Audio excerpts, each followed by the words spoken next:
We all expected GTA 6 to have better textures than 5. That's a given, but it's the tiny things that really blow my mind. Like this one. Someone noticed that on one of the cash registers, the number 9 is actually more worn out than the other digits. And that makes total sense. Most prices end in .99, so the 9 would be pressed way more often. That's such a crazy level of detail. Jump to the scene where Jason is bench pressing at the beach gym and check out the weight plates. They actually rotate slightly as he lifts. Like, what? That's such a tiny throwaway detail, and it's wild that Rockstar thought of something that small. I mean, they could have easily locked the weights in place and nobody would have said a thing. But nope, they animated the slight spin. And once again, that's the kind of obsession with realism we're dealing with here. Look closely at the foreground. You've got shattered glass everywhere, broken shards laying across the rear, a whole metal panel ripped off, and even exposed wires dangling out. That's next level detail. I really hope this isn't just a scripted mission cutscene and that we'll actually get destruction like this during gameplay. I'm not saying we need BeamNG drive-level physics. That would be overkill and probably kill performance. But if vehicles in GTA 6 can visually fall apart with more depth than in 5, like panels ripping or parts getting shredded, that'd be a massive upgrade. The thing that really stood out to me is glasses. And I'm not talking about drinkware this time. I mean actual sunglasses and reading glasses. In previous GTA games, they were mostly just textures. No real reflections, just kinda dull and flat. But in Trailer 2, you can clearly see they've stepped it up. Look closely, and you'll notice what looks like real-time reflections bouncing off the lenses. If reflections like that are consistent across NPCs, cutscenes, and gameplay, then yeah, this is a serious leap forward.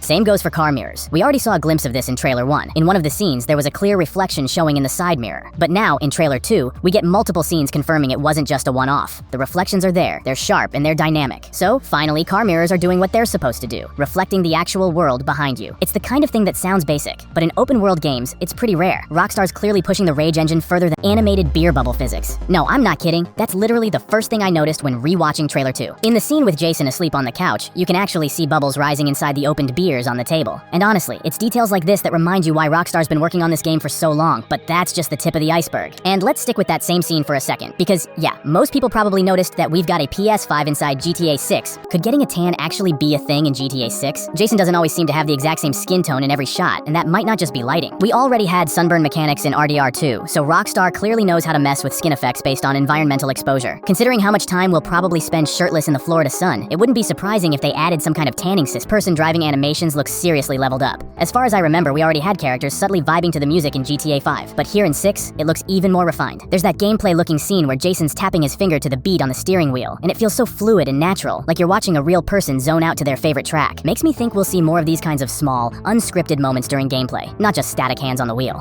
Liquid animation. When Jason's carrying that 6-pack of beer out of the store, watch closely. You can actually see the liquid inside each bottle sloshing around as he moves. It reacts naturally to every swing and tilt, like it has proper physics, and it doesn't stop there.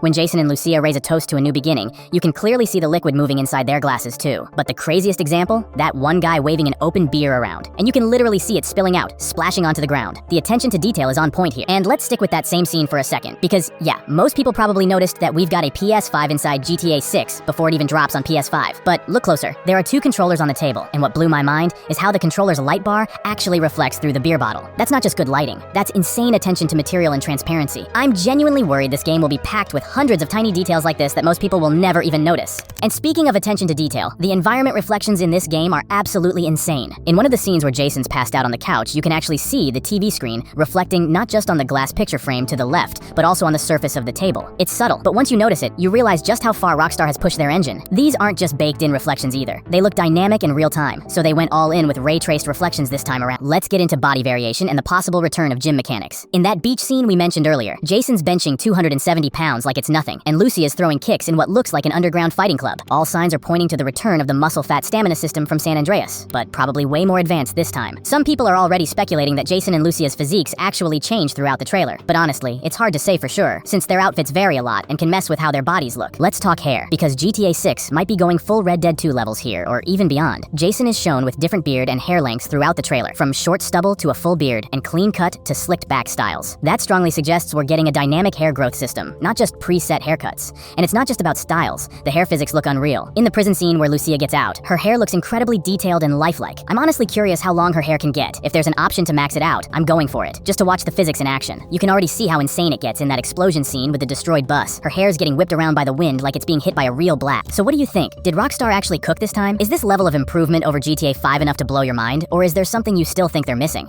And if you spotted any tiny details I didn't cover today, drop them in the comments down below.